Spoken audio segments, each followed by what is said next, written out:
ஆவணி மாத அக்னி சட்டி மற்றும் முளைப்பாரி திருவிழா. நமது ஆலயத்தில் ஒவ்வொரு வருடமும் ஆவணி முதல் ஞாயிற்றுக்கிழமை அன்று அம்பாளுக்கு விரதம் இருந்து பக்தர்கள் அக்னி சட்டி மற்றும் முளைப்பாரி எடுப்பது வழக்கம். இவ்வருடமும் வரும் 22/8/2026 சனிக்கிழமை அன்று முளைப்பாரியும் 23/8/2026 ஞாயிற்றுக்கிழமை அன்று அம்பாளுக்கு அக்னி சட்டியும் எடுக்கும் உற்சவம் நடைபெற உள்ளது. இதில் பக்தர்கள் கலந்து கொண்டு அம்பாளின் அருள் பெற வேண்டுகிறோம். அக்னி சட்டியின் தாற்பயம். நமது எல்லா கஷ்டங்களுக்கும் காரணம் நமது கர்ம வினையே என்பது சான்றோர் வாக்கு. நமது பூர்வ ஜென்ம கர்மா எவ்வளவு இருந்தாலும் அதை கரைப்பதற்கு ஒரே வழி நமது சரீரத்தினால் மட்டுமே முடியும். நமது சரீரத்தினால் தெய்வத்திற்கு ஏதோ ஒரு கைங்கரியம் செய்வது நமது கர்ம வினையை அறவே ஒழிக்கும்.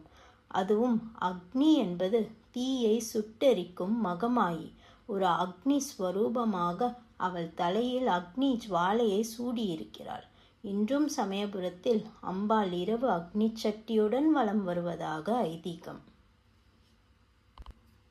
இப்படி தீய வினைகளை சுட்டெரிக்கும் அக்னியானது பல தோஷங்களையும் தீய எண்ணங்களையும் தீய அபிசார கோளாறுகளையும் கூட சுட்டெரித்துவிடும். அப்படிப்பட்ட அக்னியை அம்பாளை நினைத்து கையில் தாங்கி வந்தால் முன்கூறிய வினைகள் அனைத்தும் அறவே ஒழியும் என்பதும் நம் வாழ்வையும் விட்டு முழுமையாக நீங்கிவிடும் என்பதும் அம்பாளின் சத்திய வாக்கு.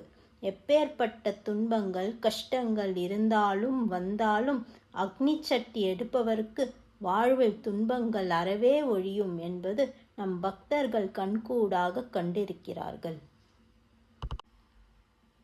ஆவணி ஞாயிற்றுக்கிழமை சூரியனுக்கு உகந்த நாள் என்பதாலும் மேலும் சந்திரனின் ஆதிக்கமான அம்பாளை அன்று அக்னியுடன் தொழுவதாலும் சந்திர பிரீத்தி சூரிய பிரீத்தி செய்த பலனும் பஞ்சபூதத்தில் அக்னியை தொழுத பலனும் நமக்கு கிடைக்கும்.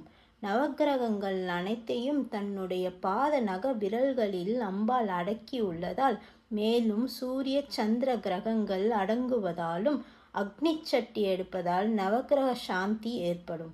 எவ்வளவு பரிகாரம் செய்தும் தீரா கிரக தோஷங்கள் பித்ரு தோஷங்கள் அக்னி சட்டி எடுப்பதால் அகலும் என்பது ஆன்றோர் வாக்கு. அக்னி சட்டியானது மண்ணால் செய்யப்படுவது.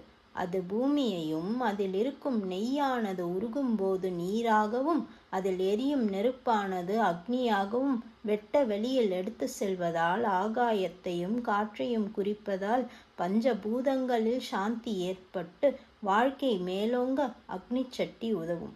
பஞ்சபூத சாட்சியாக தோஷங்கள் கஷ்டங்கள் வினைகள் செய்வினைகள் துஷ்ட தோஷங்கள் நம்மை விட்டு விலகும்.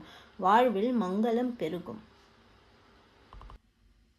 இத்தகைய புனிதமான அக்னி சட்டி திருவிழாவில் பக்தர்கள் கலந்து கொண்டு அம்பாளின் அருள் பெற வேண்டுகிறோம்.